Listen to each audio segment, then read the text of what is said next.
The ExoMars missions began in 2016 with the successful launch and deployment of the Trace Gas Orbiter.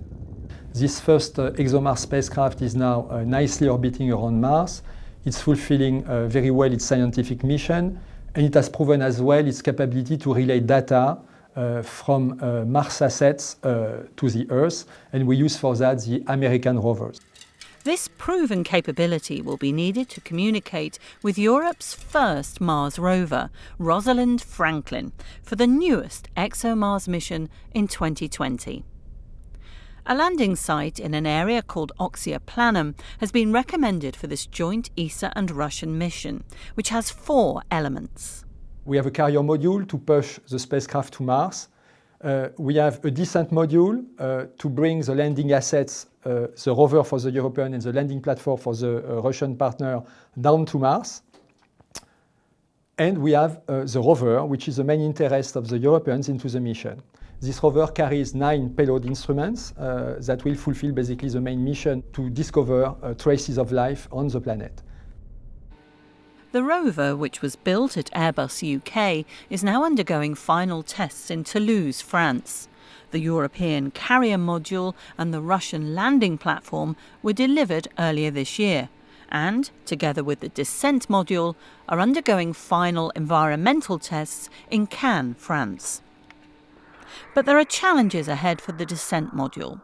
In 2016, the ExoMars entry descent and lander demonstrator module crashed. This was due to a problem with the onboard computer, ending the descent sequence prematurely.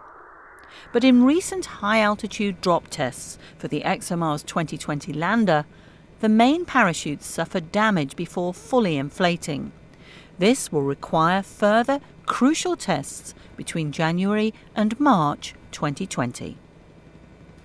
This go, no-go situation means it's a challenging time ahead for the mission, a race against the clock.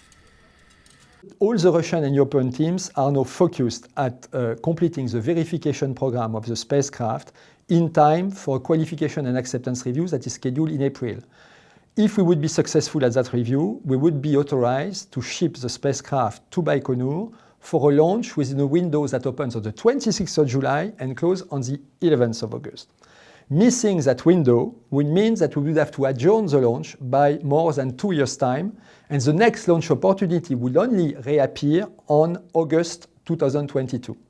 So you can imagine that we are all very mobilized to resolve the last risk which we are facing. The parachute is one, the completion of the system test program is another one, in order to get ready to catch this opportunity.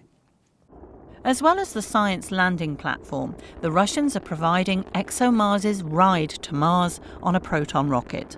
The next few months will determine if this ride will be in 2020 or 2 years later.